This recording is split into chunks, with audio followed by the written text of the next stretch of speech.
자, 지난 3주 동안 우리가 같은 본문을 가지고 우리 함께 말씀을 좀 나눴습니다. 이 3주나 나누다 보니까 도대체 이 아브라함은 산에 언제쯤 올라가게 되나라고 아마 되게 기다리셨을 거예요. 오늘 말씀에 드디어 아브라함과 이삭이 산으로 올라갑니다. 자, 내용을 정리하면, 자, 하나님께서 말씀하신 그 모리아 땅에 모리아 산으로 지금 올라가는 상황이 되어지는데, 자, 이제 종들은 산 밑에다가 두었었죠. 그리고 이삭과 함께 지금 산으로 올라갑니다. 근데 따라 올라가는 이삭이 너무 이상한 거예요. 분명히 제사를 드리려고, 제물을 드리려고 올라가는데, 자, 불도 있고 나무도 있는데 뭐가 없어요. 정작 드려야 할 어린 양이 없는 거죠. 너무 이상해서 물어봐요. 아빠, 아버지, 왜 드려야 할 제물이 없습니까? 어디 있습니까? 라고 물어봅니다. 사실 이 질문을 듣는 아브라함의 마음은 굉장히 혼란스럽고 어려웠을 겁니다. 사실 그 제물이 누구예요?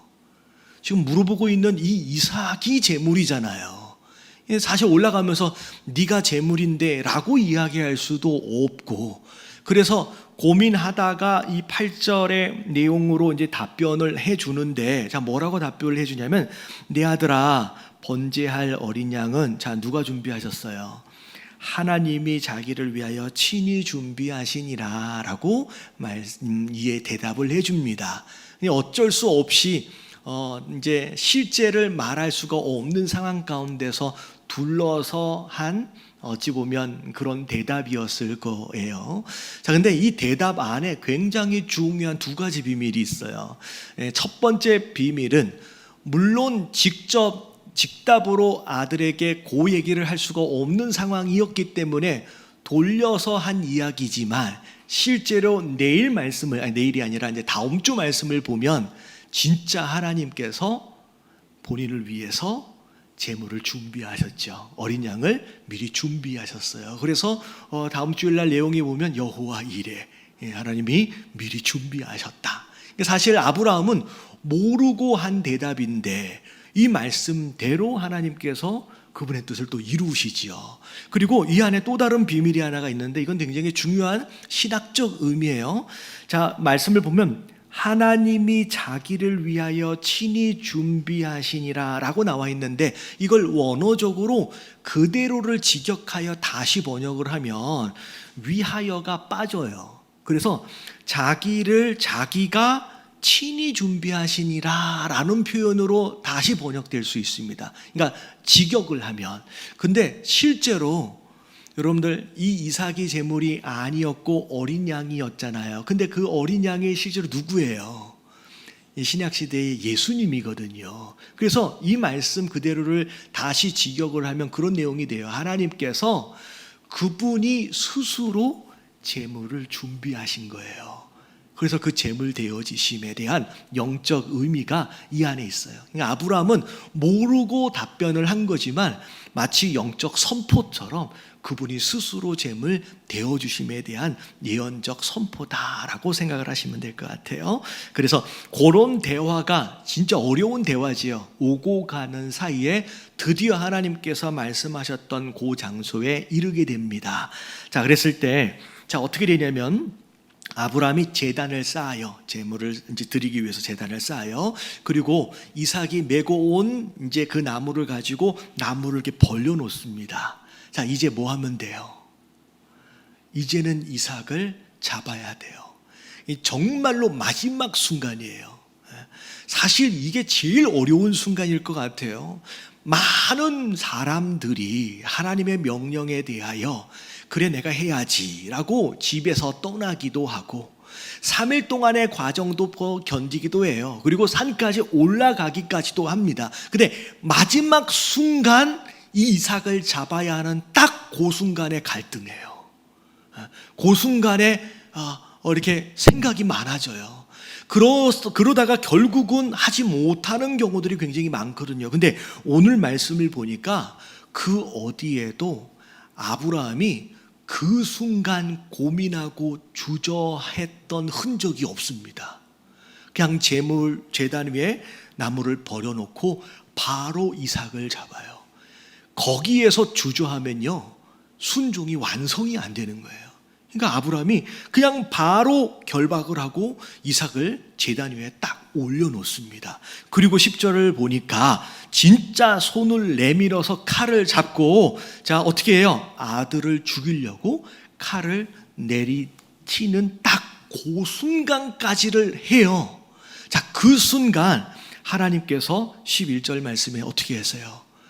아브라함아, 아브라함아 라고 아브라함을 탁 막으십니다. 이게 사실 이 장면을 보면 하나님이 굉장히 다급하게 말리시는 딱 그 장면이 보여요. 왜냐하면 조금만 늦으면 어떻게 되는 거예요? 이삭을 상하게 할 수 있으니까. 그러니까 어떻게 보면 아브라함은 마지막 순간까지 하나님이 명령하신 것을 따라서 그대로 순종을 하는데, 거기까지 하나님께서 딱 보시고, 사실 하나님께서는 이삭을 상하게 할 계획이 아니셨잖아요. 아브라함의 믿음만 확인하기 위해서 허락하신 명령이었는데 딱 거기까지만 보시고 아브라함아, 아브라함아 가서 딱 막으세요. 그래서 오늘 말씀이 그 손을 딱 잡으시고 막으시는 딱 그 장면까지가 오늘 말씀이에요.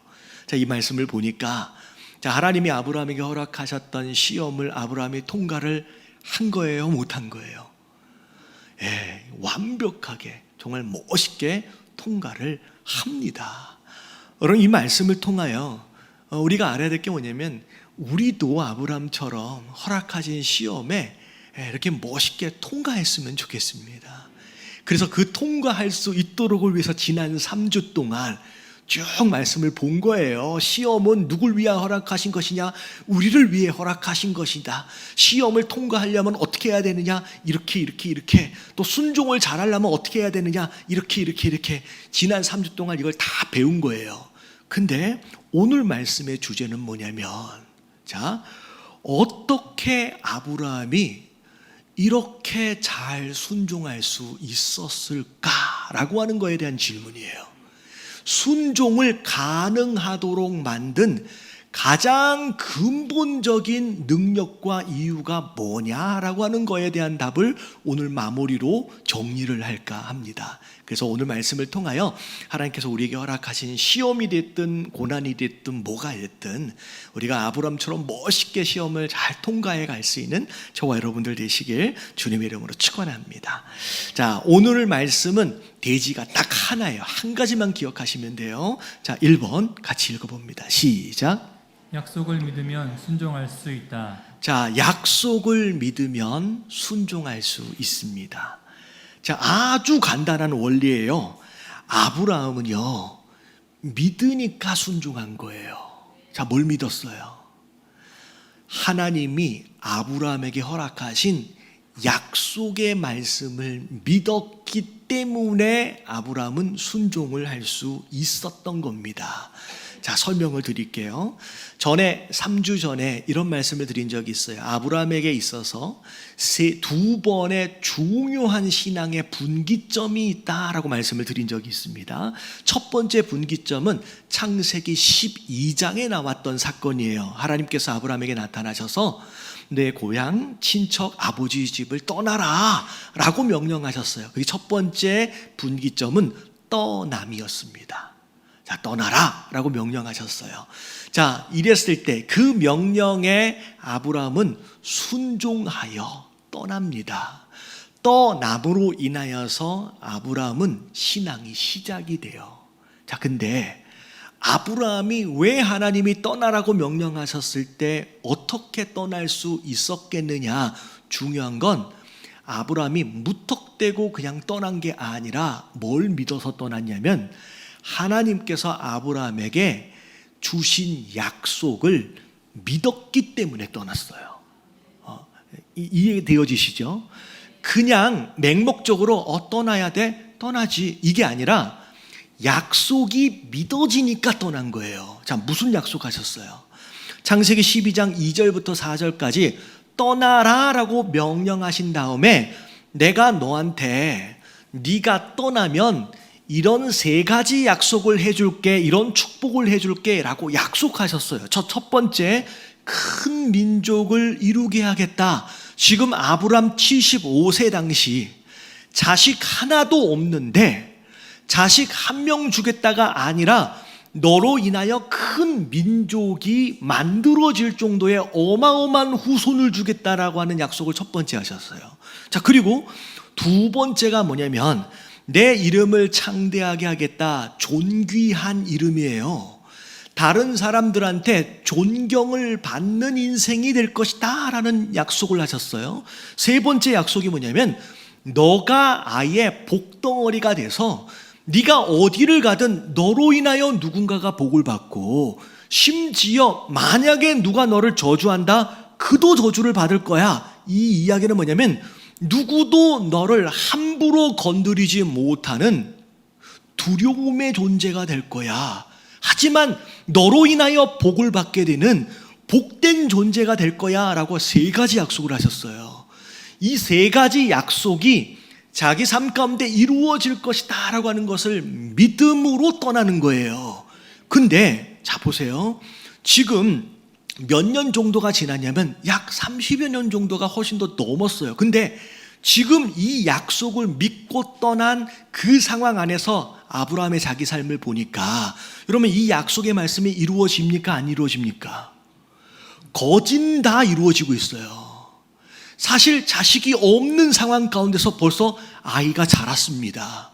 이삭이 태어났어요. 100세의 아들을 낳았어요. 그리고 이 아이가 어느덧 자라서 제물로 쓸 나무를 자기 어깨에 멜 수 있는 정도까지가 자란 거예요.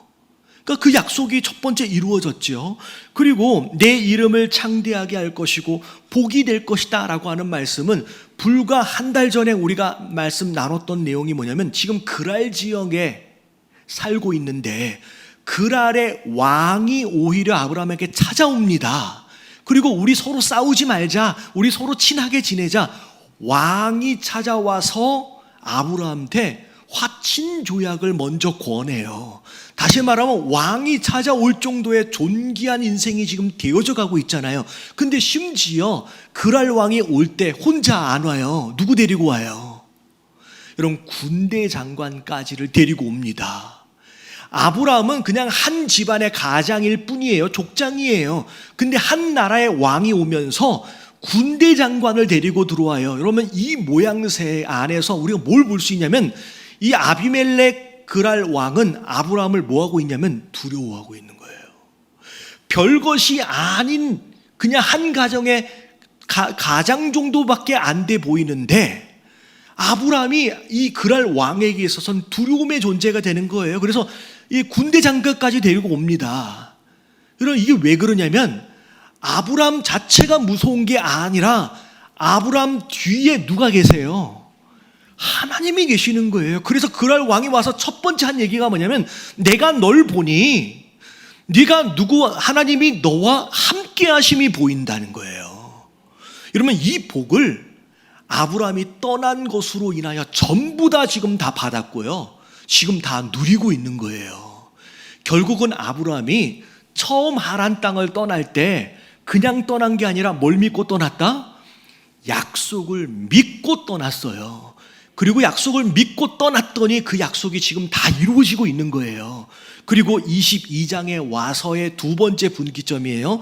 내려놓음에 대한 시험을 지금 허락하시는데 자 하나님이 아브라함에게 명령하세요. 100세에 정말로 어렵게 낳은 아들인데 이 아들 이제 막 자라고 있는데 제물로 바치래요. 죽이라는 명령을 하세요. 이게 말이 안 되잖아요. 근데 이 시험에 아브라함이 순종을 지금 하고 있는 거예요. 아브라함이 어떻게 순종을 하게 되었을까? 여러분 이번에도 마찬가지예요. 똑같이 하나님이 아브라함에게 허락하신 약속의 말씀을 믿었기 때문에 지금 순종을 하고 있는 거예요. 자, 무슨 약속을 하셨어요? 자, 창세기 21장 12절 말씀을 보면 자, 집안에 일이 생겨가지고 키우던 어떻게 같이 살았던 이스마엘과 하갈을 집에서 쫓아내는 그 장면이 있었잖아요. 그때 하나님이 아브라함에게 하신 말씀이 있어요. 같이 한번 읽어볼게요. 다 같이 시작. 하나님이 아브라함에게 이르시되 내 아이나 내 여종으로 말미암아 근심하지 말고 사라가 내게 이른 말을 다 들으라.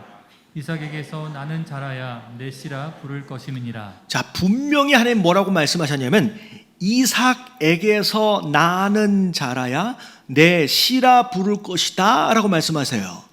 이 내용은 이삭의 후손에 대한 약속이에요. 결국은 이삭이 자녀를 낳는다라는 얘기예요. 자, 이해되어지시죠? 근데 하나님이 뭐라고 명령하세요?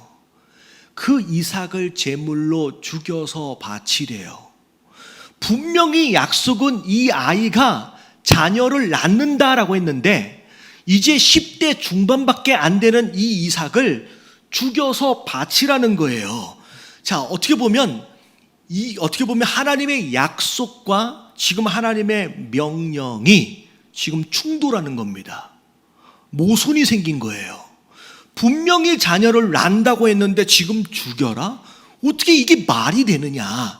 근데 중요한 건 뭐냐면 아브라함은 지금 명령과 약속의 충돌, 이 모순 상황에 집착하는 게 아니라, 이해되지 않는 상황에 집착하는 게 아니라 이미 허락하신 약속에 집중합니다. 그걸 붙잡아요. 지금 이해는 안 되는데 이 이삭이 자녀를 낳는다니까 라고 하는 이 약속을 붙잡는 거예요. 그러니까 어떻게 이해하시면 되냐면, 자, 하나님께서 분명히 지금 이삭을 제물로 바치라고 했어. 명령하셨어. 그래, 그러면 난 순종해야지. 그러면 내가 이삭을 죽일 수도 있어. 근데 내가 이 이삭을 죽인다라고 할지라도 이 이삭은 죽어버리지 않는다라고 하는 거에 대한 믿음이 있는 거예요. 왜 하나님이 이삭에게 뭘 약속하셨어요? 자녀를 낳는다는 약속을 하셨어요. 그럼 죽어버리면 자녀를 낳아요, 못 낳아요? 못 낳아요. 못 낳죠. 이거 지금 이해되어지시죠? 와, 이게 이렇게 설명이 어렵네요. 이삭이 자녀를 낳아야 하기 때문에, 그렇게 하나님이 약속을 하셨기 때문에 내가 이 이삭을 죽여도 죽어버리지 않을 거야 라고 하는 마음 가운데 끝까지 순종을 합니다. 이게 저만의 생각이 아니라 히브리서 말씀에 나와 있어요. 자, 11장 17절 말씀 같이 한번 읽어볼게요. 다 같이 시작. 아브라함은 시험을 받을 때에 믿음으로 이삭을 드렸으니 그는 약속들을 받은 자로 돼 그 외아들을 드렸느니라. 자, 믿음으로 이삭을 드렸대요. 자, 믿음으로라고 하는 건 추상적 개념이 아니에요. 구체적으로 뭘 믿었느냐? 그는 약속들을 받은 자로 돼. 다시 말하면 하나님이 자기한테 허락하신 약속을 믿으니까 이삭을 드릴 수 있었다는 거예요. 근데 그 약속이 뭐냐? 18절 읽어볼게요. 시작. 그에게 이미 말씀하시기를 내 자손이라 칭할 자는 이삭으로 말미암음이라 하셨으니. 이미 말씀하신 그게 있어요. 그게 뭐예요? 내 자손이라고 칭할 수 있는 자는 누굴 통해서예요? 이삭을 통해서만 가능하다. 다시 말하면 이삭은 반드시 자녀를 낳을 것이고 그리고 후손들이 생길 것이다 라고 하는 그 약속을 믿기 때문에 이 이삭을 드릴 수 있었던 거예요. 근데 이게 이해가 안 가는데 아브라함은 어디까지를 생각하느냐? 19절 말씀이에요. 그가 하나님이 능히 이삭을 죽은 자 가운데서 다시 살리실 줄을 생각한지라. 다시 말하면 하나님이 명령하셔서 내가 이삭을 비록 죽이는 상황이 벌어진다라고 할지라도 죽은 이 이삭을 어떻게 하실 수도 있다? 다시 살리실 수 있는 능력이 그분에게 있다라고 하는 그 믿음으로 죽이는 척을 한 게 아니에요. 실제로 죽이려고 칼을 내려꽂습니다. 하나님이 다급하게 아브라함아가 막으시는 거예요. 그러니까 이 아브라함은 여기까지를 생각하는 거예요. 그래서 오늘 본문 말씀 5절을 보면 자, 이런 말씀이 있어요. 산에 올라가기 전에 아브라함이 한 얘기예요. 이에 아브라함이 종들에게 이르되 너희는 나귀와 함께 여기에 기다리라. 그리고 나서 한 얘기가 뭐냐면 내가 아이와 함께 저기 가서 예배하고, 자, 그 다음에 뭐라고 나와요? 다 같이 시작. 우리가 너희에게로 돌아오리라. 누가 돌아와요? 우리가예요. 분명히 이삭을 죽이러 지금 올라가는데, 나는 그래서 명령을 따라서 내가 죽이려고 지금 올라가는데, 내려올 때 나는 혼자 내려오지 않을 거야. 나는 이 이삭과 함께 내려올 거야 라고 이미 산 밑에서 이 종들에게 선포하고 올라가는 거예요. 여러분, 이게 뭐 때문에 이 순종이 가능하느냐? 반드시 이삭의 후손, 이삭의 자녀를 낳게끔 하겠다라고 하는 그 약속의 말씀을 끝까지 믿으니까 이 순종이 가능해지는 거예요. 사실 이 말씀을 보면서 그 찬양이 갑자기 생각난 건데, 우리 찬양 중에 그런 찬양이 있어요. 하나님께서 우리에게 시련을 허락하시고 고난을 허락하시고, 그래서 내가 이 시련이 마치 홍해 앞에 있는 것처럼 좀 갈라졌으면 좋겠다라고 하는 막 그런 마음들이 있는데, 홍해가 막 안 갈라져. 내가 생각한 대로 이 문제가 해결이 안 돼. 그러면 갈라지지 않는 혼해로 인하여서 낙심할 필요가 없는 거예요. 하나님은 뭐 하실 수도 있어요. 그 무리를 걷게끔도 하실 수 있는 분이라는 거죠. 그러면 그게 하나님의 역사하심인 줄로 믿습니다. 제가 이 말씀을 준비하면서 지난주 수요일 날 제가 요셉 이야기를 했어요.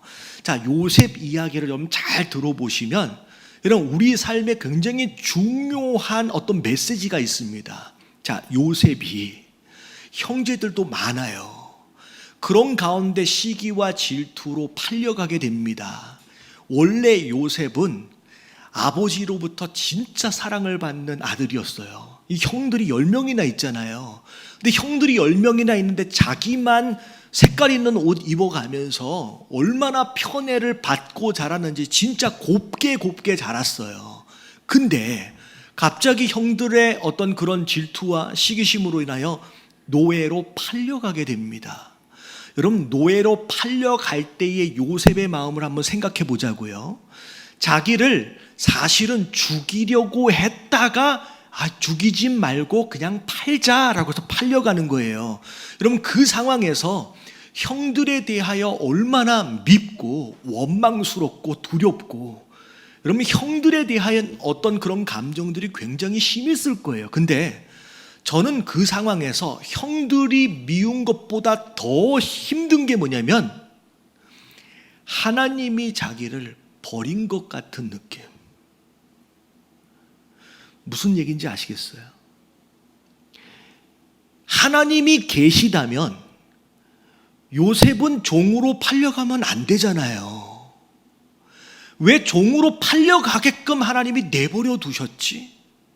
하나님이 계시다면 내가 노예로 팔려가는 것을 막아주셨어야지. 왜 안 막아주시고, 하나님 날 버린 거 아닌가? 라고 하는 하나님에 대한 배신감이 사실 견디기가 어려웠을 겁니다. 근데 신기하게 요셉은 노예로 팔려가고 난 뒤에도 하나님에 대한 신의를 버리지 않아요. 종으로 노예로 살고 있는데 그 안에 그 집주인의 여주인이 유혹합니다. 나랑 자자라고 유혹해요. 어차피 하나님도 버렸고 나를, 어차피 노예로 팔려와가지고 내가 좀 한다고 뭐 대수인가 라고 저질러 버릴 수 있음에도 불구하고 요셉이 한 얘기가 뭐냐면, 내가 여호와 앞에서, 내가 하나님 앞에서 범죄할 수 없습니다 라고 얘기를 해요. 이게 얼마나, 이게 보통 신앙이 아닌 거예요. 분명히 하나님은 나를 안 막아주셨어요. 나를 버린 것 같아요. 그럼에도 불구하고 요셉은요, 신의를 버리지 않아요. 내가 하나님 앞에서 어떻게 범죄합니까? 내가 득죄할 수 없습니다 라고 그 유혹을 뿌리칩니다. 근데 더 최악은 그 하나님과의 신의를 끝까지 지켜냄으로 인하여서 복을 받았느냐?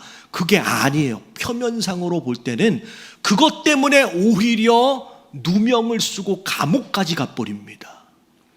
정말 노예로 갔을 때만 해도 진짜 인생 밑바닥이에요.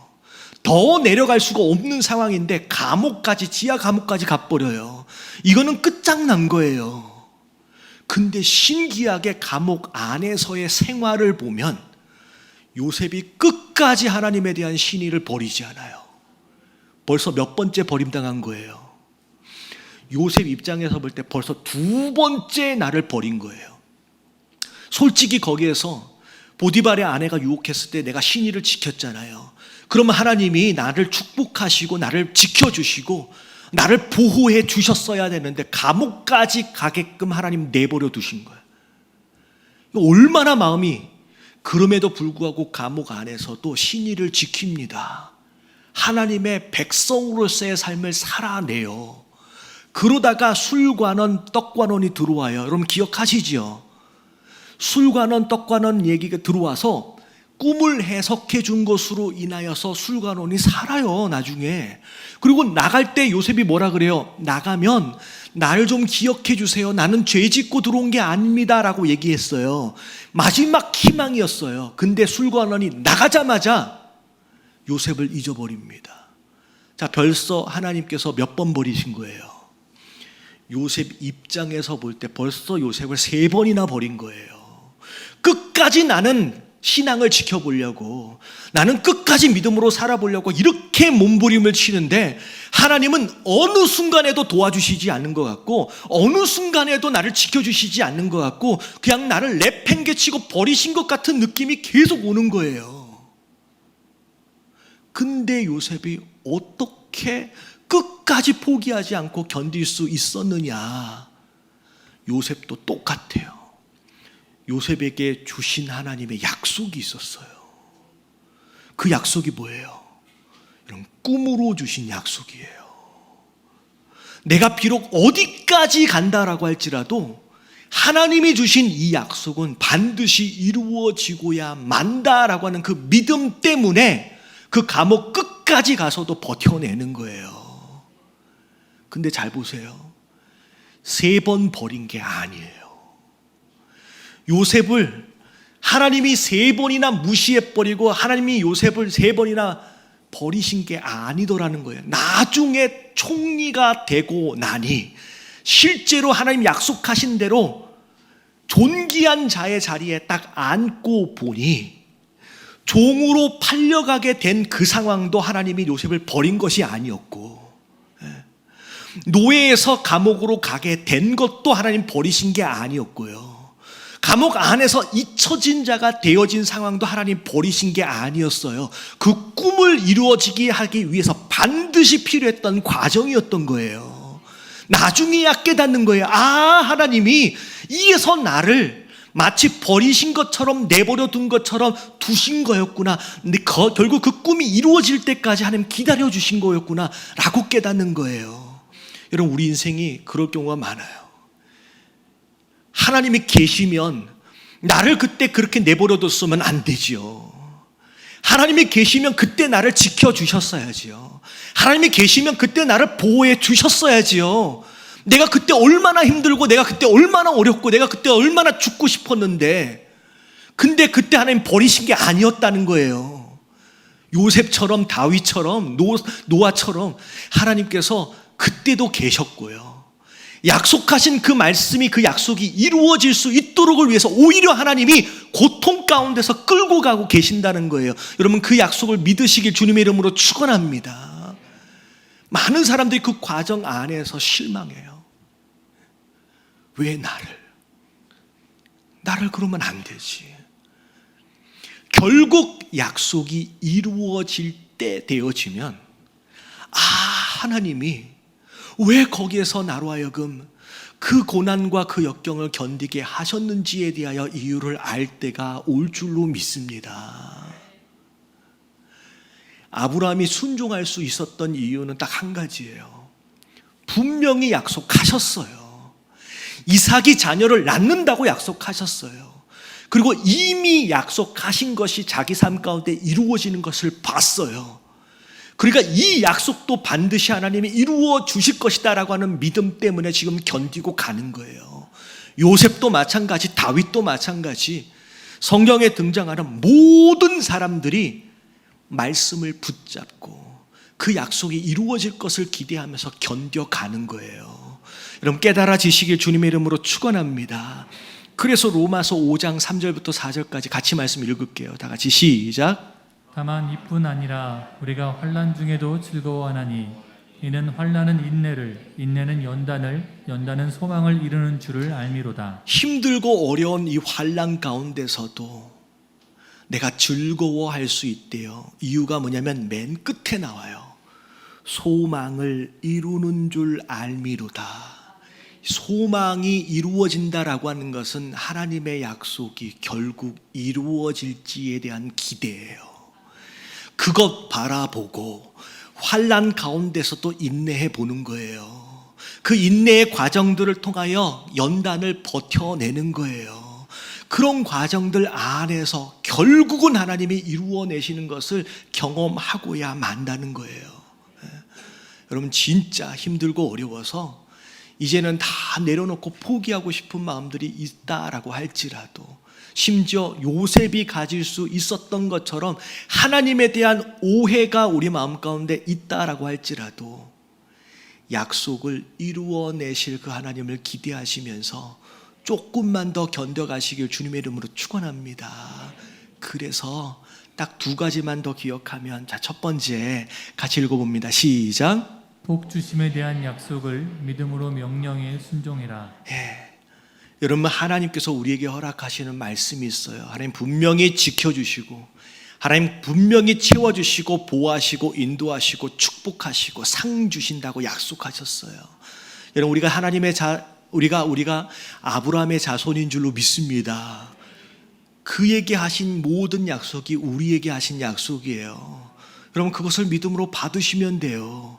그래서 그것이 이루어질지를 기대하신다라고 한다면 오늘의 이 작은 순종에 우리가 한 번 더 움직여갈 수 있는 거예요. 그래서 히브리서 11장 6절 말씀 같이 한번 읽어봅니다. 다 같이 시작. 믿음이 없이는 하나님을 기쁘시게 하지 못하나니 하나님께 나아가는 자는 반드시 그가 계신 곳과 또한 그가 자기를 찾는 자들에게 상 주시는 이심을 믿어야 할지니라. 하나님을 기쁘시게 해드릴 수 있는 믿음이 뭐냐? 딱 두 가지예요. 첫 번째 뭘 믿으래요? 그가 계신 것과. 여러분 이게 어마어마하게 중요한 기본 전제예요. 왜냐하면 우리 삶 가운데 내가 기대하고 내가 계획했던 대로 안 되는 딱 그 상황이 벌어지면 딱 드는 첫 번째 생각이 뭐예요? 하나님이 계시다면이에요. 교회 밖에 많은 인생들이 세상 돌아가는 모습을 보면서 첫 번째 뭐라고 질문합니까? 하나님이 계시다면이에요. 이게 믿어져야 돼요. 하나님이 계신다라고 하는 것에 대한 믿음이 시작입니다. 근데 그 다음에 뭐예요? 그가 자기를 찾는 자들에게 뭘 주신대요? 여러분 하나님은요 반드시 갚으시는 분이에요. 아브라함에게 떠나라 라고 말씀하셔서 떠났더니 약속하신 것을 지금 다 이루어주고 계신 것처럼, 다윗에게 하셨던 약속 다 이루신 것처럼, 노아에게 하셨던 약속 다 이루신 것처럼, 요셉에게 하셨던 약속을 다 이루신 것처럼 우리도 마찬가지예요. 그를 찾는 자들에게 반드시 상 주심에 대한 그 믿음을 가지고 순종하는 거예요. 신약 성경에 보면 바울 사도가 자기 인생을 완전히 불태워서 드립니다. 진짜 정말 태워져서 죄까지도 하나님께 드린 인생이 바울 사도예요. 근데 어떻게 그렇게 헌신하고 그렇게 순종할 수 있었을까? 바울 사도는 딱 하나만 바라봐요. 부름의 상. 내가 이렇게 헌신하고 내가 이렇게 심고 내가 수고하면 반드시 주신다라고 하는 그 상에 대한 것 바라보면서 그렇게 달려가는 거예요. 여러분 하나님 앞에서 우리 인생을 여러분 녹슬게 해서 드리지 마시고 달아서 없어질지언정 태워서 드리시길 주님의 이름으로 축원합니다. 제대로 써먹지도 못해서 녹이 잔뜩 쓸어있는 상태로 주님 만나지 마시고 달아서 아예 없어져서 불태워서 제 가운데서 드릴 수 있는 인생이 되는 게 너무 중요한 거예요. 그게 어떻게 가능하냐면 상을 믿으니까 가능한 거예요. 예담 텃밭 씨앗 심자. 여러분 그것을 통하여 하나님 허락하실 상이 믿어지면 합니다. 헌신이고 수고고 뭐고 여러분 하나님 말씀 이루어지지 하나님 갚으시지라고 하는 거에 대한 약속이 믿어지면 하는 거예요. 여러분 믿으시게 되길 주님의 이름으로 축원합니다. 그리고 두 번째 2번 읽어볼게요. 다 같이 시작. 약속을 믿기 때문에 끝까지 인내하며 견뎌내라. 여러분 약속이 이루어지는 데는 시간이 필요해요. 씨앗 심었다고 금방 거두는 게 아니라는 거예요. 오늘 말씀을 보니까 요셉도 엄청 오래 기다렸고요. 노아도 기다리고요. 다윗도 기다리고요. 아브라함도 기다렸어요. 기다림이 없이 열매를 거둘 수가 없어요. 그래서 히브리서 11장 36절 같이 읽어봅니다. 시작. 너희에게 인내가 필요함은 너희가 하나님의 뜻을 행한 후에 약속하신 것을 받기 위함이라. 너희가 하나님의 뜻을 행한 후에, 여러분 이건 순종이에요. 순종을 하고 난 뒤에 약속하신 것을 받으려면 뭐가 필요하대요? 인내가 필요하다는 거예요. 받기 전까지의 견디는 과정이 필요하다는 거예요. 그리고 누가복음 8장 15절 다 같이 시작.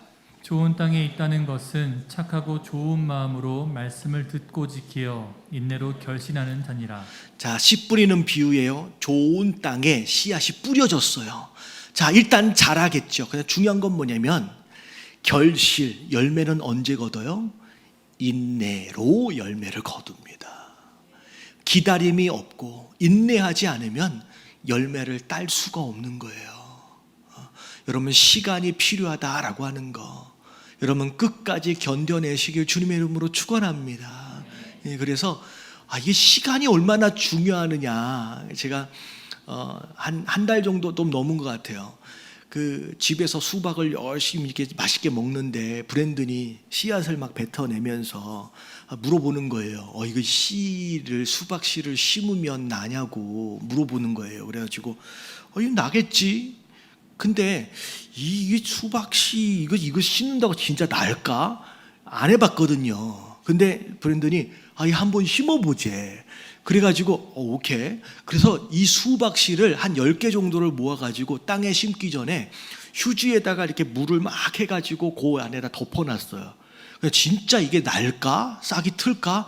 근데 일주일이 지났더니 한 10개 중에서 거기에서 하얀색 꼬랑지가 한 4개인가 나온 거예요. 그래서 너무 신기하잖아요. 수박이 먹던 수박의 씨가 심으니까 나네. 너무 신기해가지고 이거 잘 됐다. 화분 하나에 갖다가 심어보자 라고 해가지고 심었어요. 근데 맨 처음에 4개만 나왔잖아요. 근데 너무 신기한 게 한 일주일이 지났는데 그 10개가 다 나왔어요. 자, 이렇게 4개 심었는데 4개 올라왔잖아요. 자, 수박을 심었습니다. 그 다음 사진 보여주세요. 이게 10개가 다 나왔어요. 너무 신기하잖아요. 그럼 막 올라옵니다. 그 사진 보여주세요. 그 다음 사진. 자, 이렇게 자랐어요. 그 사진 보여주세요. 여기까지 자랐어요. 자, 마지막 지난주에 찍은 사진이에요. 꽃까지 피었어요. 너무 신기하죠. 자, 이 꽃들 중에 몇 개가 지기 시작했어요. 자, 이 꽃이 떨어지면 이제 뭐가 생겨요? 이제 수박이 이제 커가는 그 과정이 있는 거예요. 근데 제 마음에 무슨 마음이냐면 이제 가을이 됐어. 좀 시원해졌으면 좋겠는데 한쪽 마음에는 이게 가을이 돼버렸네. 자, 뭐가 필요해 지금? 시간이 필요해. 이 시간이 조금만 더 더웠으면 좋겠다. 이게 지금 한 달에서 한 달 반 정도는 돼야 수박 같은 뭐라도 보지요. 먹지는 못해도 시간이 필요해요. 여러분 이 수박 하나를 먹지는 못해도 이게 제가 이 설교를 하는데 과연 이번 해에 수박을 먹을 수 있을 것이냐라고 막 고민을 하고 있는데 제가 새벽 예배 때 이 설교를 했거든요. 근데 저기 중간에 정양래 전도사님이 이번 해에 먹을 수 있을 것이냐 했더니 조용히 고개를 이렇게. 제가 그 모습을 보면서 절망적이야. 이거 안 되는 거 아니야. 이걸 추워지면 집에다가 넣어놔서라도 내가 어떻게 쓰든 길러봐야지. 내가 그래서 반드시 올해에 내가 수박을 들고서 내가 강단에다 올려놓은 추수감사주일 때 저 수박을 내가 반드시 올려놓아야 말고 했다. 근데 시간이 모자라. 중요한 건 열매를 맺으려면 열매를 거두려면 열매를 먹으려면 시간이 필요해요. 누군가는 10년 넘게 기다리기도 하고요. 누군가는 30년을 기다려요. 근데 반드시 거두게끔 하시겠다라고 하는 약속. 여러분, 하나님은요, 오래 살아보진 않았지만 한 번도 저를 실망시키신 적이 없습니다. 다 이루셨어요. 성경의 모든 인물이 다 이루시는 하나님을 경험했던 것처럼 우리의 모든 인생을 돌아보십시오. 다 이루어 가고 계세요. 여러분, 중간에 절대 포기하지 마시고 열매를 따는 그날까지, 내 입에 들어오는 그날까지 여러분 끝까지 견뎌가시는 저와 여러분들 되시길 주님의 이름으로 축원합니다.